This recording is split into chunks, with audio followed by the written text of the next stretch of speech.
దేవుని గ్రంథములో నుండి అపోస్తలుడైన పౌలు కొలస్సీయులకు రాసినటువంటి పత్రిక 2వ అధ్యాయము 3వ వచనమును మనము చదువుకున్నాం. బుద్ధి జ్ఞానముల సర్వ సంపదలు ఆయన యందే గుప్తములై ఉన్నవి. ఆయన యందే గుప్తములై ఉన్నవి.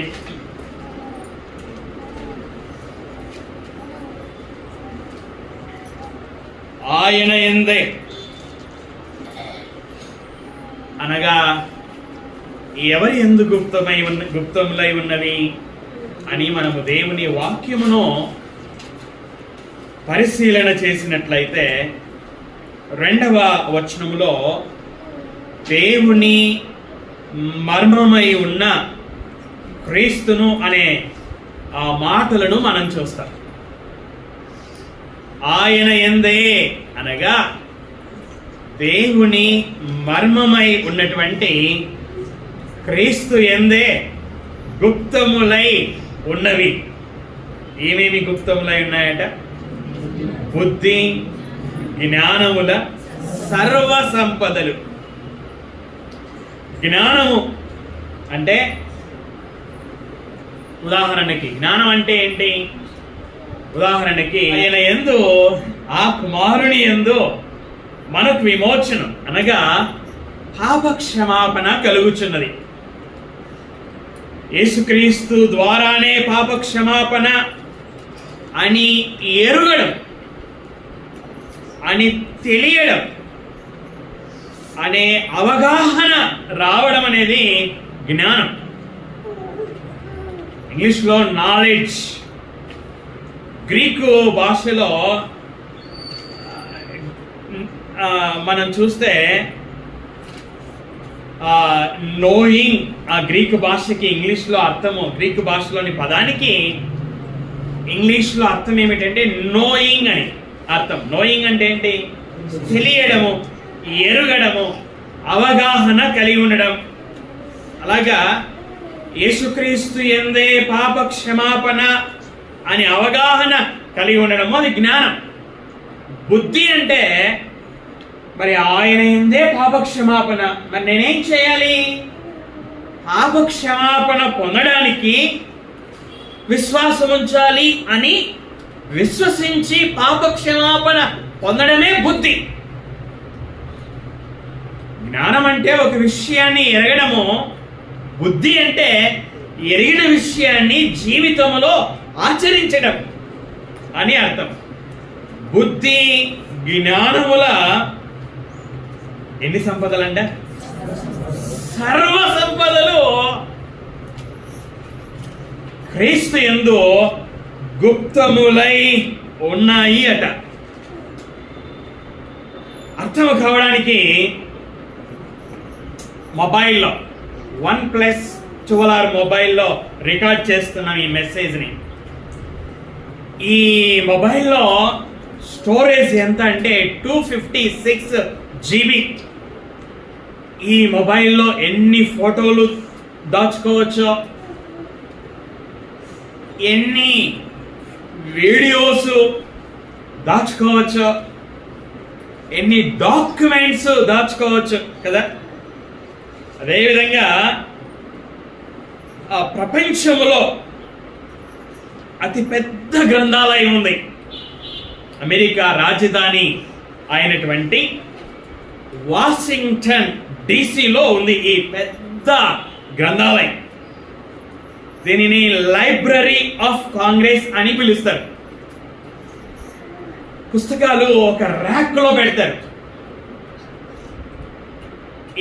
దాన్ని షెల్ఫ్ అంటారు. షెల్ఫ్ స్థలం మరియు పుస్తకాల సంఖ్య ఆధారంగా ఇది ప్రపంచంలోనే అతి పెద్ద గ్రంథాలయముగా గుర్తింపు పొందింది. ఆ గ్రంథాలయములో ఎన్ని పుస్తకాలు ఉన్నాయంటే 17 కోట్లకు పైన పుస్తకాలు ఉన్నాయి. పత్రాలు మరియు ఇతర వస్తువులు ఆ గ్రంథాలయంలో అందుబాటులో ఉన్నాయి. 17 కోట్లకి పైన పుస్తకాలు ఉన్నాయి, దాచబడి ఉన్నాయి, అక్కడ స్టోర్ చేయబడి ఉన్నాయి.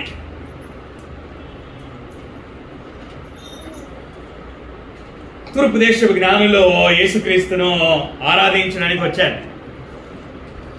యెరూషలేముకు వచ్చారు. వచ్చి యూదుల రాజుగా పుట్టినవాడు ఎక్కడ ఉన్నాడు? తూర్పు దిక్కున మేము ఆయన నక్షత్రాన్ని చూసి ఆయనను పూజించడానికి వచ్చాము అని అడగడము జరిగిన విషయాలు మనం ఎరుగుదాము. అయితే వారు పెట్టెలు తీసుకొచ్చారు, పెట్టెలు తెచ్చారు. ఏమున్నాయి ఆ పెట్టెలలో? సంపద ఉంది ఆ పెట్టెలలో. ఏమిటి ఆ సంపద? శ్యామల సిస్టర్, తూర్పు దేశపు జ్ఞానులు తీసుకొని వచ్చినటువంటి పెట్టెలలో ఉన్నటువంటి సంపద ఏంటమ్మా? బంగారము, బోలము, సాంబ్రాణి. బంగారము సంపద, అది విలువైనటువంటి సంపద.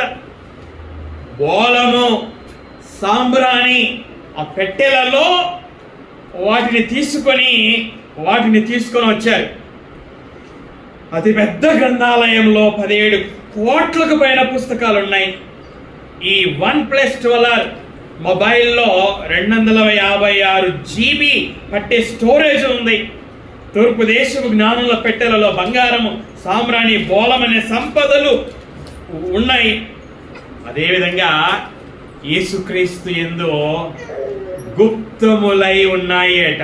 గుప్తములై ఉన్నాయంటే దాచబడి ఉన్నాయట, స్టోరేజ్ చేయబడి ఉన్నాయి అట. ఏమేమిటి ఆయన ఎందుకు గుప్తములై ఉన్నాయట?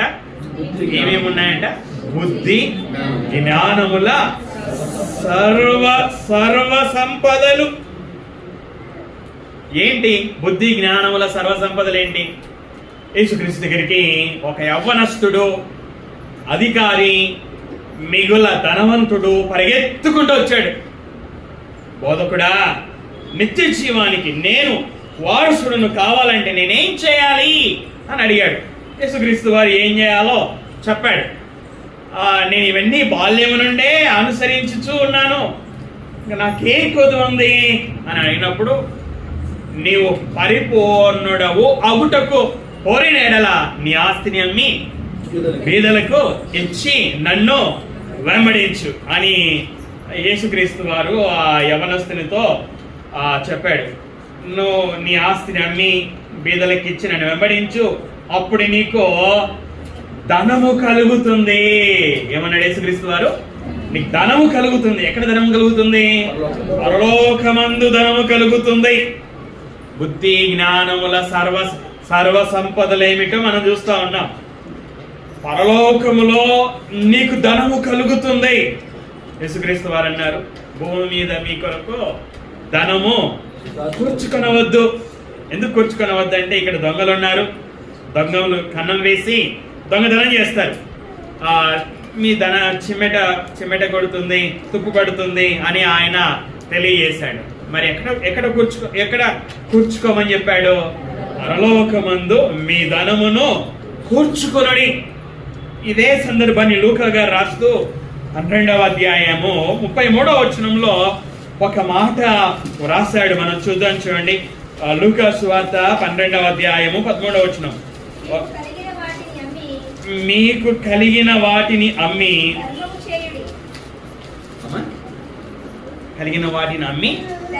ధర్మము చేయుడి, పాతగిలని సంచులను. ఈ మాటలు చూడండి, పరలోకమందు అక్షయమైన ధనమును సంపాదించుకొనుడి. చాలు. ఇక్కడ ఏ ధనం అంటే ఇది? అక్షయమైన ధనం.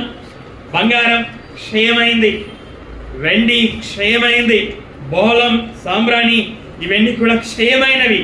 కానీ ఇక్కడ యేసుక్రీస్తు వారు మాట్లాడుతూ ఆయన అక్షయమైన ధనమును పరలోకంలో మీరు కూర్చుకోండి అన్నాడు. బుద్ధి జ్ఞానముల సర్వ సంపదలు ఏమిటంటే పరలోకమందు అక్షయ ధనము. అక్షయధనము. అదేవిధంగా బుద్ధి జ్ఞానముల సర్వ సంపదలు ఏమిటి అంటే రక్షణకు సంబంధించినటువంటి, అదేవిధంగా పరలోకానికి కావలసిన ఈ సంపదలన్నీ కూడా బుద్ధి జ్ఞానమందు ఉన్నాయి. పేతురు రాసినటువంటి 2వ పత్రిక 1వ అధ్యాయము 3వ వచనాన్ని మనము చదువుకుందాం. పేతురు రాసినటువంటి 2వ పత్రిక 1వ అధ్యాయము 3వ వచనం. తన మహిమను బట్టి గుణాతిశయమును బట్టి మనలను పిలిచిన దేవుని గూర్చిన అనుభవ జ్ఞాన మూలముగా ఆయన దైవశక్తి జీవమునకును భక్తికిని కావలసిన వాటినన్నిటినీ మనకు దయచేయుచున్నందున బుద్ధి జ్ఞానముల సర్వ సంపదలు ఏమిటంటే జీవమునకి అలాగే భక్తికి కావలసినవన్నీ కూడా ఆ బుద్ధి జ్ఞానముల సర్వ సంపదలలో ఉన్నాయి. పౌలు గారు తిమోతికి రాసినటువంటి పత్రిక 2వ అధ్యాయము 13వ వచనాన్ని మనము చదువుకుందాం. చదివేస్తే మనము పౌలు గారు తీతుకు రాసినటువంటి పత్రిక 2వ అధ్యాయము 13వ వచనం. అనగా మహాదేవుడును మన రక్షకుడునైన యేసుక్రీస్తు మహిమ యొక్క ప్రత్యక్షత కొరకు ఎదురు చూచుచు ఈ లోకములో స్వస్థ బుద్ధితోనూ నీతితోనూ భక్తితోనూ బ్రతుకుచుండవలెనని మనకు బోధించుచున్నది. ఈ లోకములో భక్తిగా బ్రతకడానికి కావలసిన అన్నీ కూడా బుద్ధి జ్ఞానముల సర్వ సంపదలలో లభ్యమై ఉన్నాయి. కనుక ఈ లోకంలో భక్తిగా జీవించడానికి, అలాగే పరలోకానికి వెళ్ళి దేవునితో నిత్యము జీవించడానికి ఏ సంపదలైతే కావాలో ఆ అన్ని సంపదలు యేసుక్రీస్తు ఏమై ఉన్నాయట? గుప్తములై ఉన్నాయి. ప్రత్యేకంగా ఈ సందర్భంలో రక్షణకు ఏమైతే అవసరమో ఆ అవసరమైనవన్నీ కూడా ఆ బుద్ధి జ్ఞానముల సర్వ సంపదలలో ఉన్నాయి అనేది మనము అర్థము చేసుకోవలసినటువంటి వారమై ఉన్నాము. అసలు ఎందుకు చెప్పాడు ఈ మాట పౌలు గారు? ఈ మాటను వ్రాయవలసినటువంటి అవసరం ఏమిటి? బుద్ధి జ్ఞానముల సర్వ సంపదలు క్రీస్తు యందు గుప్తములై ఉన్నవి అని వ్రాయవలసినటువంటి అవసరం ఏమొచ్చింది? అవసరం ఏమిటో 4వ వచనంలో రాశారు చూడండి. 4వ వచనంలో పౌలు గారు కొలస్సీలకు రాసినటువంటి పత్రిక 2వ అధ్యాయము 4వ వచనంలో రాశాడు. ఎవడైనను చక్కని మాటల చేత మిమ్మును మోసపరచకుండునట్లు ఈ సంగతిని చెప్పుచున్నాను. ఈ సంగతి అంటే ఏ సంగతి? బుద్ధి జ్ఞానముల సర్వ సంపదలు యేసుక్రీస్తు యందు గుప్తములై ఉన్నటువంటి సంగతిని ఎందుకు చెప్తున్నాడట? కొలస్సీలో చక్కని మాటల చేత మోసపరచబడకుండా ఉండాలని. మోసము చేసే చక్కని మాటలు ఏంటి అంటే ఆ కాలంలో జ్ఞానవాదుల సిద్ధాంతము అనేది ఒక సిద్ధాంతం ఉండేది. ఈ సిద్ధాంతం వాళ్ళు ఏం చెప్పేవారు అంటే రహస్య విషయాలను గురించి ఆ ఉన్నత జ్ఞానం మాకుంది. రక్షణ అనేది దేవుని దయ, యేసుక్రీస్తు వారు శిలువ మీద మరణించడం యందు విశ్వాసం ఉంచడం ద్వారా రాదు. నేను మరలా చెప్తున్నాను ఈ విషయాన్ని. దేవుని దయ వలన, అదేవిధంగా యేసుక్రీస్తు శిలువ మీద మరణించడము యందు మన హృదయంలో విశ్వసించడము ద్వారా రక్షణ కలుగదు. రహస్య జ్ఞానము ద్వారా పాపక్షమాపణ వస్తుంది, రక్షణ వస్తుంది, మోక్షం వస్తుంది అని బోధించే వాళ్ళు అనమాట. బోధించే వారు. నేను గత ఆదివారం జ్ఞాపకం చేశాను కదా, అపోస్తలుల కార్యములు 15వ అధ్యాయం 1వ వచనంలో కొందరు వచ్చి ఏమని బోధించారు? మీరు మోసే నియమించిన ఆచారము చొప్పున సున్నతి పొందుకుంటేనే రక్షణ అని గత ఆదివారం జ్ఞాపకం చేశాను. వారు ఏ విధంగా సున్నతి పొందుకుంటేనే రక్షణ అని చెప్పారో, ఈ జ్ఞానవాద సిద్ధాంతం వాళ్ళు కూడా నువ్వు రహస్య జ్ఞానం పొందుకుంటేనే నీకు రక్షణ కలుగుతుంది అని బోధించేవారన్నమాట. సువార్త ఒక్కటే సరిపోదు. సువార్తకు మించిన ప్రత్యేకమైన ఉన్నతమైన ఆధ్యాత్మిక జ్ఞానము రక్షణకు అవసరము అని చెప్పేవాళ్ళు. ఈ యొక్క ఉన్నతమైన రహస్య జ్ఞానము క్రీస్తుకు బయట అందుబాటులో ఉంది. అర్థమవుతుంది మీకు? క్రీస్తుకు బయట అందుబాటులో ఉంది అని వాళ్ళు బోధించేవాళ్ళు. సర్వ సంపదలు రహస్య జ్ఞానం మరియు మధ్యవర్తుల ద్వారా పొందవచ్చు అనేది ఈ సిద్ధాంతం బోధించేది. మధ్యవర్తులు అంటే దేవదూతల ద్వారా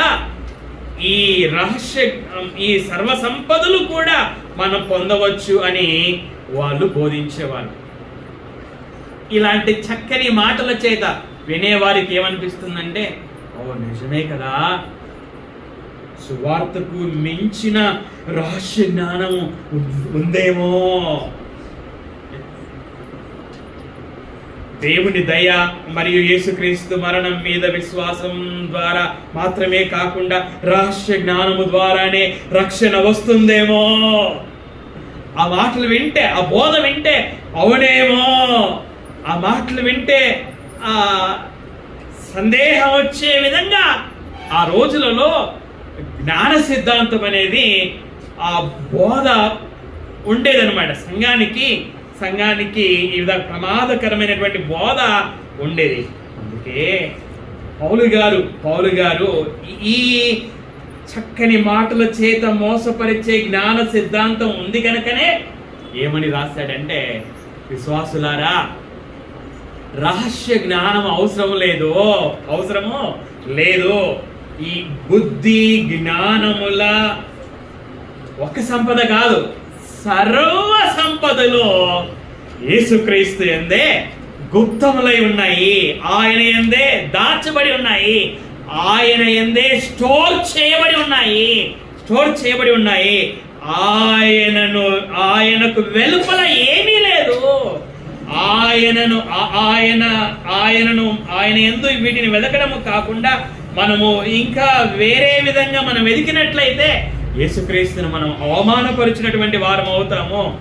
ఆయన మన రక్షణకి, భూమి మీద మన భక్తిగా బ్రతకడానికి, మరణము తర్వాత పరలోకం వెళ్ళి దేవునితో నిత్యము జీవించడానికి కావలసినటువంటి బుద్ధి జ్ఞానముల సర్వ సంపదలు కూడా ఆయన యందే గుప్తములై ఉన్నవి. మీరు మోసపోవద్దండి అని పౌలు గారు వారు మోసపరచబడకుండా ఉండడానికి ఆ మాటలను ఆయన రాయవలసి వచ్చింది. మనము 5వ వచనాన్ని మనము చదువుకుందాం. చూడండి, 5వ వచనాన్ని చదువుకుందాం. నేను శరీర విషయములో దూరముగా ఉన్నను, ఆత్మ విషయములో మీతో కూడా ఉండి మీ యోగ్యమైన ప్రవర్తనను క్రీస్తునందలి మీ స్థిర విశ్వాసమును చూచి ఆనందించుచున్నాను. పౌలు ఏమని రాశాడు? ఆనందించుచున్నాను. పై వచనాలలో ఏమని చదువుకున్నాం మనం? పోరాడుచున్నాను, ప్రయాసపడుచున్నాను అని 1వ అధ్యాయం 29వ వచనంలో రాయడాన్ని మనం చూస్తాం. 24వ వచనంలో నేను శ్రమలను అనుభవించుచున్నాను, ఆ శ్రమలలో సంతోషించుచున్నాను అని వ్రాయడాన్ని మనము చూడగలము.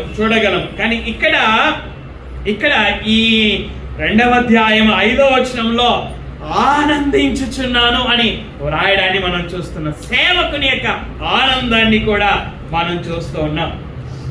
ప్రయాసపడడం మాత్రమే కాదు, పోరాడడం మాత్రమే కాదు, శ్రమలను అనుభవించడం మాత్రమే కాదు, పౌలు గారు ఆనందించడం కూడా అనుభవించాడు, ఆనందమును కూడా అనుభవించాడు. ఎందుకు ఆనందించుచున్నాడట? ఎవరిని బట్టి ఆనందించాడు అంటే ఈ కొలస్సైలో ఉన్నటువంటి విశ్వాసులను బట్టి ఆనందించాడు. వింటున్నారా? కొలస్సైల వారి యొక్క జీవితాలను బట్టే ఆనందించాడు. ఏంటి వారి జీవితాలలో వేటిని చూసి ఆయన ఆనందించాడు? 5వ వచనంలో మరలా చదువుకుందాము. నేను శరీర విషయంలో దూరముగా ఉన్నాను. గత ఆదివారం మనం జ్ఞాపకం చేసుకొని ఉన్నాం. పౌలు గారు ఎక్కడున్నారు? రోమ్లో ఉన్నాడు. ఇటలీ దేశపు రాజధాని అయినటువంటి రోమ్లో ఉన్నాడు. ఎవరికి రాస్తున్నాడు? కొలస్సైలకి రాస్తా ఉన్నాడు. రోమ్కి కొలస్సైలకి ఎన్ని వేల కిలోమీటర్ల దూరం ఉందో నేను గత వారాలలో జ్ఞాపకం చేశాను. 2000కి పైన 2000 కిలోమీటర్లకు పైన దూరం ఉంది. అంటే 2000 కిలోమీటర్ల దూరంలో ఉన్నాడు పౌలు గారు. అందుకే రాస్తున్నాడు, నేను శరీర విషయంలో దూరముగా ఉన్నాను, ఆత్మ విషయంలో మీతో కూడా ఉన్నాను. నేను శరీర విషయంలో రోమ్లో ఒక గృహములో నిర్బంధించబడి ఉన్నాను. అయినప్పటికీ నా మనసంతా మీ మీదనే, నా ఆలోచనలన్నీ మీ మీదనే, మీరు మోసపరచబడకుండా ఉండాలనే, మోసపరచబడకుండా ఉండాలనే నేను మీకోసం ప్రార్థన చేస్తున్నాను. ప్రార్థనలో పోరాడుచు ఉన్నాను. నా ఆత్మ విషయంలో మీతో కూడానే ఉన్నాను అని రాస్తూ ఏమంటున్నాడు చూడండి. నేను శరీర విషయంలో దూరముగా ఉన్నాను, ఆత్మ విషయంలో మీతో కూడా ఉండి. ఉదాహరణకి శరీర విషయంలో నేను ఇక్కడ బెంగళూరులో ఉన్నా, కానీ ఆత్మ విషయంలో ఎక్కువ సార్లు నేను మా అమ్మ నాన్నతో ఉంటాను. అంటే ఆలోచనలన్నీ వారి గురించే ఆలోచిస్తూ ఉంటాను. వాళ్ళు వయసులో ఉన్నారు, వాళ్ళ ఆరోగ్యం ఎలా ఉంది అని వారి గురించి ఆలోచిస్తూ ఉంటాను. శరీర విషయంలో 450 కిలోమీటర్ల దూరంలో ఉన్న ఆత్మ విషయంలో వారితోనే ఉన్నాను. ఎలాగా? వారి గురించి ఆలోచించడం వలన. అదేవిధంగా పౌలు గారు కూడా ఇదే విషయాన్ని వ్రాస్తూ ఏమంటున్నాడు? అసలు ఎందుకు వారి జీవితాలను చూసి ఎందుకు ఆనందించుచున్నాడంటే, మీ యోగ్యమైన ప్రవర్తనను అలాగే క్రీస్తునందలి మీ స్థిర విశ్వాసమును చూచి. ఎఫ్రా ద్వారా వీరిని గురించి విన్నాడు. ఎఫ్రా ద్వారా వీరి యోగ్యమైన ప్రవర్తనను చూడగలిగాడు. ఎటువంటి ప్రవర్తన అంట? యోగ్యమైన ప్రవర్తన. కింద చూడండి, అక్కడ ఒక సంఖ్య ఉంది. కింద చూడండి. యుద్ధ సన్నద్ధులై నిలుచుట. యోగ్య ప్రవర్తన అంటే అక్కడ ఫుట్ నోట్ లో ఏమని రాయబడి ఉంది? యుద్ధ సన్నద్ధులై నిలుచుట అని వ్రాయబడి ఉంది. యుద్ధ సన్నద్ధులై నిలుచుట అంటే మన దేశంలో సైనికులు ఉన్నారు. కొన్ని వారాల క్రితం అమెరికా ఇజ్రాయెల్ ఒకవైపు, ఇరాన్ మరొక వైపు యుద్ధము జరిగింది. రష్యా ఉక్రెయిన్ దేశాల మధ్య ఇంకా యుద్ధము జరుగుతూనే ఉంది. యుద్ధం గురించి అవగాహన కోసం నేను జ్ఞాపకం చేస్తున్నాను. యుద్ధ సన్నద్ధులై నిలుచుట పౌలు గారు చూశాడు. యుద్ధ సన్నద్ధులై నిలవడము అంటే యుద్ధ రంగంలో సైనికులు తమ ప్రాణాలను పణంగా పెట్టి ఎటువంటి శత్రువునైనా ఎదుర్కొనేందుకు ఆయుధాలు ధరించి వెనుకడుగు వేయకుండా పోరాడడానికి సిద్ధంగా ఉండడాన్ని యుద్ధ సన్నద్ధులై నిలుచుట అంటారు. ఇక్కడ కొలస్సైలో ఎలా ఉన్నారట? యోగ్యమైన ప్రవర్తన గలవారై ఉన్నారట. బయట జ్ఞానవాద సిద్ధాంతము చక్కని మాటల చేత మోసపరిచేదిగా ఉన్నా, వాళ్ళు శత్రువులుగా సంఘానికి ఉన్నా వారిని ఎదుర్కోవడానికి ఆత్మ సంబంధమైన ఆయుధాలు ధరించి వెనుకడుగు వేయకుండా వారితో పోరాడడానికి సిద్ధంగా ఉన్నారు అని పౌలు గారు ఎపఫ్రా గారి ద్వారా విన్నాడు. అది వినినప్పుడు పౌలు గారి హృదయానికి ఏం కలిగింది? ఆనందం కలిగింది, సంతోషము కలిగింది. ఎపఫ్రా వీరి దగ్గరికి, కొలస్సైలకి క్రీస్తు శకం 53-55 మధ్యలో వారి దగ్గరికి వెళ్ళి వారికి యేసుక్రీస్తును గురించినటువంటి సువార్తని ప్రకటించాడు. పౌలు గారు ఈ పత్రికని ఎప్పుడు రాశాడు? సువార్త విన్నది అప్పుడు ఎపఫ్రా ద్వారా. పౌలు గారు ఈ పత్రికని ఎప్పుడు రాశాడంటే 60-62 మధ్యలో, అంటే దగ్గర ఒక 8 సంవత్సరాలు. వారు సువార్త విని విశ్వసించిన 8 సంవత్సరాలకి ఈ పత్రికని పౌలు గారు వారికి రాశాడు. ఆ పత్రిక రాస్తూ ఉన్నప్పుడు ఈ కొలస్సైల యొక్క పరిస్థితి ఏంటంటే, సువార్త విని విశ్వసించినటువంటి వారు వారి విశ్వాస జీవితంలో ఎలా ఉన్నారు అంటే, వారు వినిన వాక్యానికి ఏది కలపకుండా, అంటే జ్ఞానవాద సిద్ధాంతము బయట వినబడుతున్నా వారు వినిన సువార్తను వాళ్ళు మార్చకుండా, దానిని అపవిత్రం చేయకుండా వారు వినిన సువార్త విషయంలో మరి ఎటువంటి ఆలోచన మార్చుకోకుండా వాళ్ళు శత్రువును ఎదుర్కొనే విధంగా వాళ్ళు యుద్ధ సన్నద్ధులుగా వారు నిలిచి ఉన్నారు. దీనిని చూసి పౌలు గారు మరి తన హృదయంలో చాలా సంతోషపడ్డాడు. వారి కోసము ప్రార్థనలో పోరాడాడు కనుక మరి ప్రార్థనలో పోరాడినటువంటి పౌలు గారికి ఆ సమాచారం వినినప్పుడు హృదయంలో సంతోషపడ్డాడు. ఇంకా అంత మాత్రమే కాదు, ఇంకా వారి జీవితం గురించి ఏం చూశాడంటే చూడండి, మీ యోగ్యమైన ప్రవర్తనను క్రీస్తునందలి మీ స్థిర విశ్వాసమును చూచి. ఏం చూశాడట? వారి విశ్వాసాన్ని చూశాడట. ఎవరి ద్వారా చూశాడు? ఎపఫ్రా ద్వారా చూశాడు అట. వారి విశ్వాసాన్ని చూచాడు.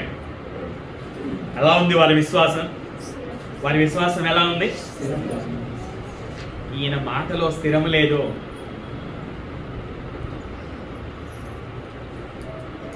స్థిరమైన వాడు కాదు.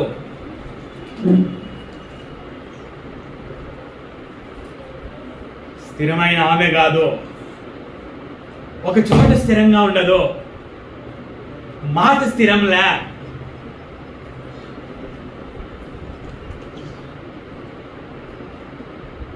అని మనం అనుకుంటూ ఉంటాం, మాట్లాడుకుంటూ ఉంటాం.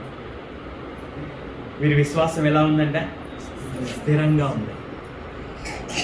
ఈ బిల్డింగ్కి పిల్లర్స్ ఉన్నాయి, స్తంభాలు ఉన్నాయి. ఆ స్తంభాలు ఈ కర్టెన్ కదులుతున్నట్టు కదులుతున్నాయా? కర్టెన్ కదులుతుంది కానీ స్తంభాలు కదలడం లేదు. అవి స్థిరంగా ఉన్నాయి. అలాగే కొలస్సైలు కూడా విశ్వాసం ఎలా ఉన్నారట? జ్ఞానవాద సిద్ధాంతం బయట చక్కని మాటల చేత బోధించబడుతున్నప్పటికీ వారి యొక్క విశ్వాసం ఆ బోధకి కదలలేదు. ఆ బోధకి వారి విశ్వాసం తొలగిపోలేదు. వారి విశ్వాసంలో బలహీనులు కాలేదు. వారి విశ్వాసం స్థిరంగా ఉంది, స్తంభములాగా స్థిరంగా ఉంది. వారు శత్రువు అయినటువంటి సాతాను అతని సంబంధం ఎదుర్కోవడానికి వారు యుద్ధ సన్నద్ధులై నిలవడాన్ని చూశాడు. వారి విశ్వాసం స్థిరంగా ఉండడం చూశాడు. దాన్ని చూడడం ద్వారా తన హృదయంలో ఆనందించగలిగాడు. ఈ సమయంలో మనము ఈ వచనాల ద్వారా నేర్చుకోవలసినటువంటి పాఠములు ఏమిటి అనగా బుద్ధి, జ్ఞాన, సర్వ సంపదలు ఎవరి యందు గుప్తములై ఉన్నాయి? యేసుక్రీస్తు యందే గుప్తములై ఉన్నాయి. పాప క్షమాపణ ఆయన యందే. 14వ వచనంలో పౌలు అదే రాశాడు, ఆ కుమారుని యందు మనకు విమోచనం అనగా పాప క్షమాపణ కలుగుచున్నది. పౌలు ఇదే విషయాన్ని అపోస్తలుల కార్యములలో అంటే పౌలు ప్రసంగించినటువంటి ఆ ప్రసంగాన్ని లూకా గారు రాస్తూ 13వ అధ్యాయంలో ఏమని రాశాడో చూడండి. 35వ వచనం, కాబట్టి సహోదరులారా మీకు ఈయన ద్వారానే, స్పష్టంగా ఈయన ద్వారానే, మరొకరి ద్వారా కాదు, ఈయన ద్వారానే పాప క్షమాపణ ప్రచురమగుచున్నది. పేతురు గారు మాట్లాడుతున్న విషయాలు అపోస్తలుల కార్యములు 4వ అధ్యాయం 12వ వచనంలో వ్రాయబడ్డాయి. ఏమని? మరి ఎవని వలనను రక్షణ కలగదు. ఎవని వలనను? యేసుక్రీస్తు ద్వారా తప్ప మరి ఎవని వలనను రక్షణ కలగదు. ఈ నామముననే మనము రక్షణ పొందవలెను గాని ఆకాశము క్రింద మనుషులలో ఇయ్యబడిన మరి ఏ నామమున రక్షణ పొందలేము. అదే విధంగా ఈయన యందే పౌలు కొలస్సీలకు రాస్తూ ఈయన యందే బుద్ధి జ్ఞానముల సర్వ సంపదలు గుప్తములై ఉన్నాయి, దాచబడి ఉన్నాయి. పొలములో ధనము దాచబడినట్లుగా యేసుక్రీస్తు వారు ఉపమానాలు చెప్తున్నప్పుడు మత్తయి సువార్త 13వ అధ్యాయంలో, మార్కు సువార్త 4వ అధ్యాయంలో, లూకా సువార్త 8వ అధ్యాయంలో ఉపమానాలు వ్రాయబడ్డాయి.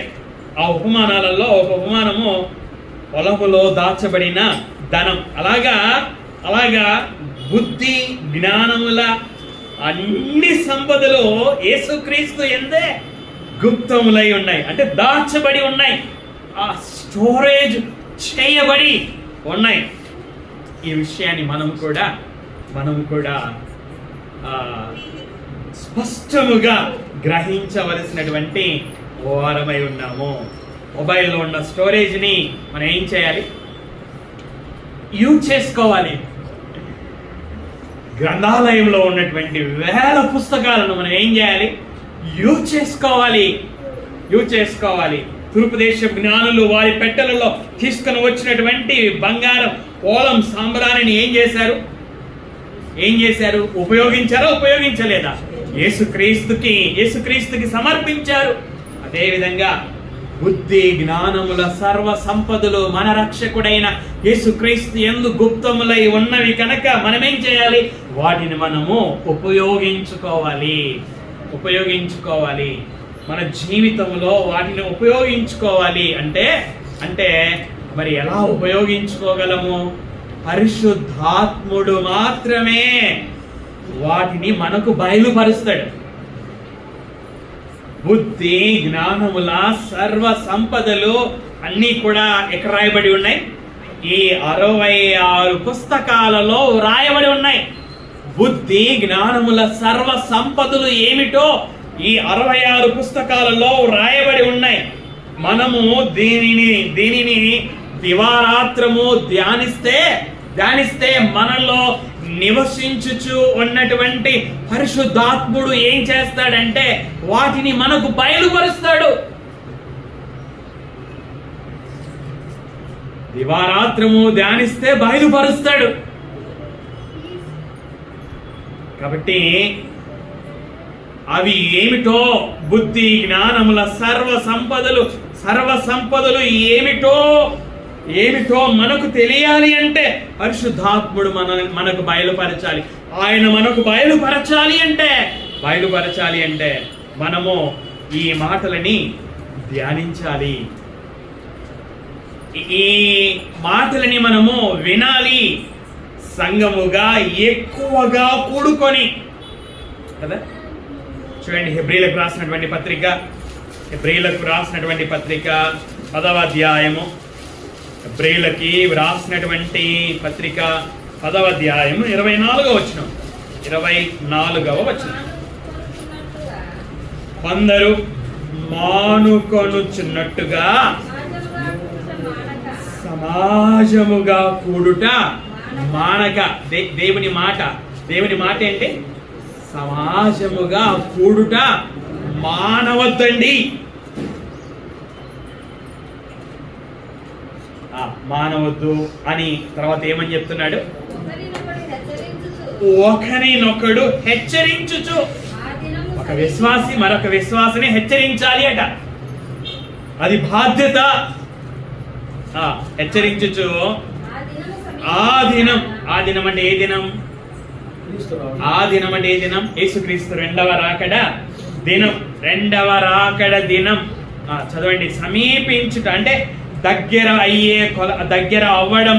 మీరు చూచిన కొలది, మీరు మీ కన్నులతో చూచిన కొలది మరీ ఎక్కువగా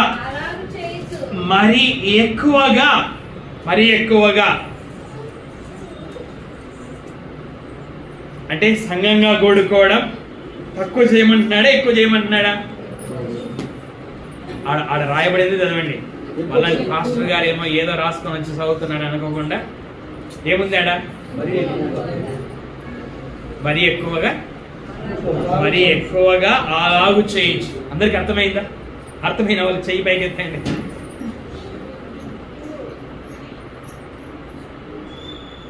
అది చూస్తే అర్థమైందమ్మా? దీన్ని జ్ఞానం అంటారు.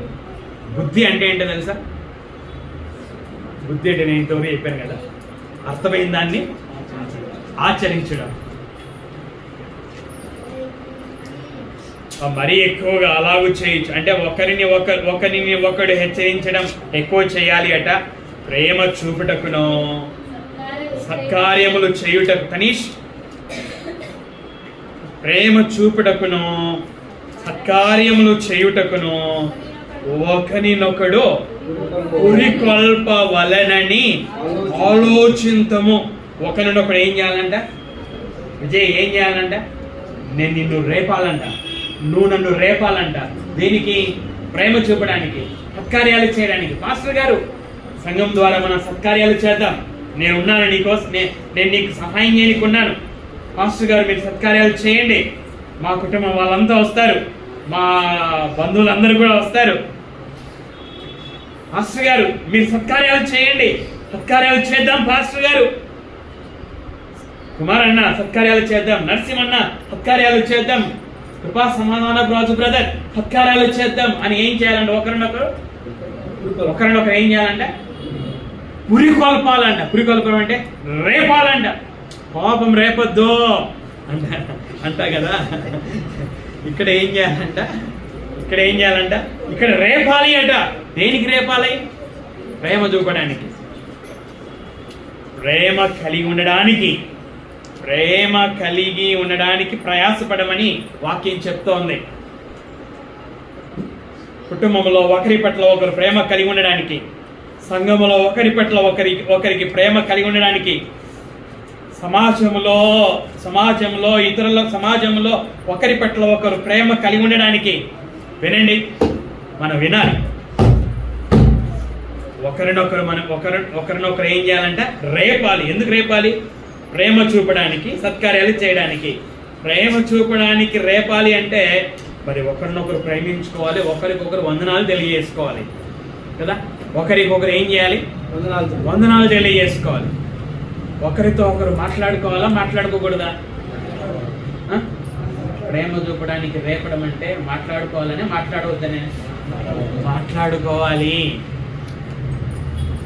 సంఘాలలో ఒకరికొకరు వందనాలు తెలియజేసుకొని సంఘాలలో కొంతమంది ఉన్నారు. సంఘాలలో ఒకరితో ఒకరు మాట్లాడుకోకుండా ఉన్న విశ్వాసులు ఉన్నారు.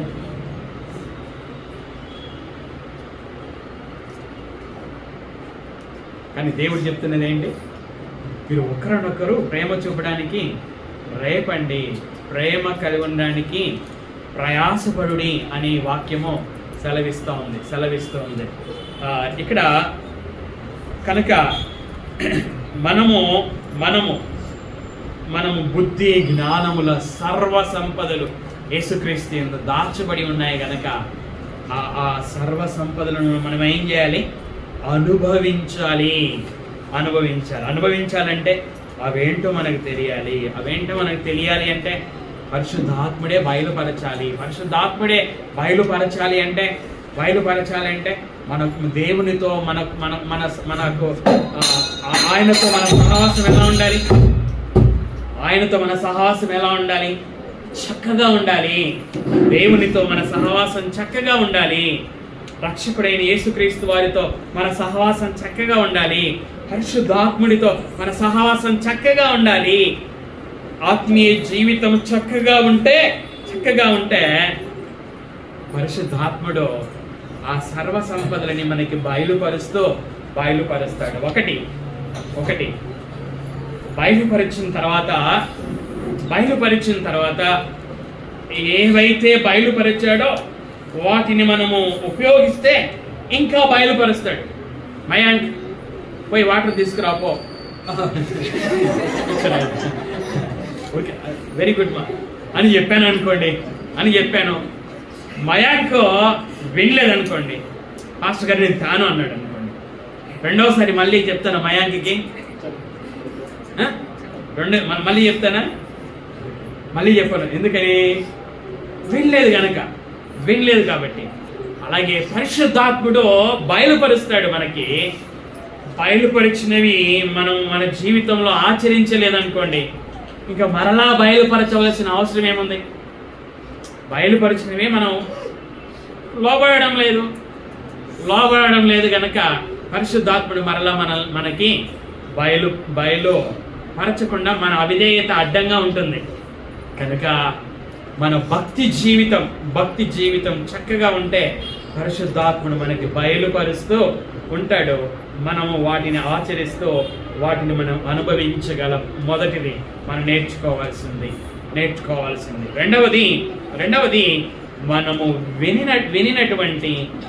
వినుచు ఉన్నటువంటి ఆ మాటలో అపవిత్రము కాకుండా, ఆ మాటలకు మనం ఏం చేర్చకుండా, ఆ మాటలో నుంచి ఏమి తీసేయకుండా, ఆ మాటల అర్థాన్ని, మనం వినిన మాటల అర్థాన్ని పాడు చేయకుండా దేవుని మాటలు స్వచ్ఛంగా ఉండేటట్లు మనము ఆత్మ సంబంధంగా పోరాడవలసినటువంటి వారమై ఉన్నాం. ఆత్మ సంబంధంగా శత్రువులు మనకు కూడా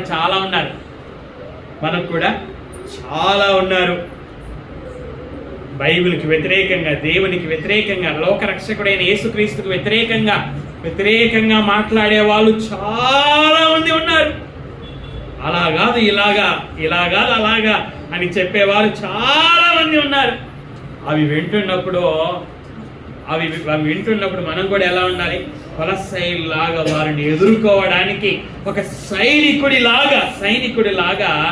సైనికుడిలాగా ఎదుర్కోవడానికి సిద్ధముగా ఉండవలసినటువంటి వారమై ఉన్నాం. అలాగే సిద్ధంగా ఉండాలి అంటే శత్రువు ఈ యొక్క సైనికుడు ఏ విధంగా ఆయుధాలు ధరించి సిద్ధంగా ఉంటాడో మనం కూడా వాక్యమనే ఆయుధము ధరించి సిద్ధంగా ఉండవలసినటువంటి వారమై ఉన్నాం. వాక్యం మీద పట్టు మనకు రావాలి.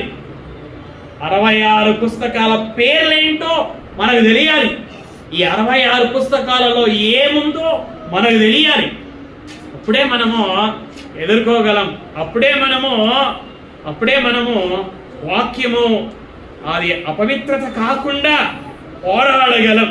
మనకు 66 పుస్తకాల పేరే తెలియకపోతే మనం ఎలా సిద్ధంగా ఉంటాం? 66 పుస్తకాలలో ఏముందో మనకే తెలియకపోతే మనం ఎలా సిద్ధంగా ఉంటాం? అప్పుడప్పుడు బైబిల్ చదివితే, అసలు బైబిలే ఓపెన్ చేయకపోతే, టీవీలో వాక్యమే పెట్టుకోకపోతే, సీరియల్స్ చూస్తూ ఉంటే ఎలా తెలుస్తుంది బైబిల్లో ఏముందో?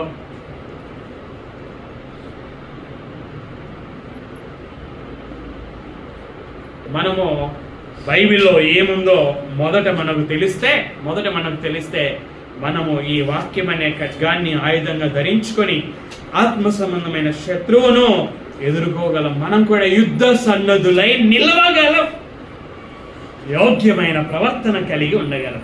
చివరిగా పౌలు గారు వారి జీవితాలలో ఏం చూశాడు? వారి విశ్వాసం స్థిరంగా ఉండడం చూశాడు. మన విశ్వాసం కూడా ఎలా ఉండాలి? స్థిరంగా ఉండాలి. స్తంభములాగా స్థిరంగా ఉండాలి. గాలికి ఇది కదులుతుంది, కానీ గాలికి స్తంభం కదలడం లే. మన జీవితంలో ఆత్మ సంబంధంగా ఎన్ని మనకి ఎదురైనా మన విశ్వాసం ఎలా ఉండాలి? స్థిరంగా ఉండాలి అన్నా, విశ్వాసం స్థిరంగా ఉండాలన్నా ఆధారం ఏంటో తెలుసా? ఆధారము దేవుని వాక్యమే. విశ్వాసం ఎలా వస్తుంది? వినుట వలన వస్తుంది. విశ్వాసం ఎలా వస్తుంది? వినుట వలన. ఏం వినుట వలన? వాక్యం వినుట వలన. వినాలి అంటే ఏం చేయాలి? సంఘంగా కూడుకోవాలి. కనుక మనము మరియు కొలస్సైరులాగా బుద్ధి జ్ఞాన సర్వ సంపదలు క్రీస్తు యందు గుప్తములై ఉన్నవి. ఇంకా ఆయన ఉన్నాడు. ఇంకా మనకు ఇంకా వేరేది ఏం అవసరమో లేదు. వేరేది మనకి ఏం అవసరం లేదు. ఆయన యందే సర్వ సంపదలు గుప్తములై ఉన్నవి అని మనము ఎరిగి వాటిని మన జీవితంలో అనుభవించవలసినటువంటి వారమై ఉన్నాము. అదేవిధంగా మనము మోసపరచబడకుండా మనము మెలకువగా ఉండాలి. మూడవదిగా మన విశ్వాసం స్థిరముగా మనకు ఎన్ని శ్రమలు వచ్చినా, శ్రమలు ఖచ్చితంగా మనకు వస్తాయి. బైబిల్ అంతా చెప్తుంది అదే. క్రీస్తు శరీరమందు శ్రమ పడిన గనక మీరును అట్టి మనస్సును ఆయుధముగా ధరించుకొనుడి. శ్రమలు కూడా మనకు నియమించబడ్డాయి. కనుక మన విశ్వాస జీవితంలో ఎన్ని శ్రమలు వచ్చినా మన విశ్వాసం స్థిరంగా ఉండనట్లుగా మనము ఈ విధంగా జీవించుటకు దేవుడు సహాయం చేయునుగా.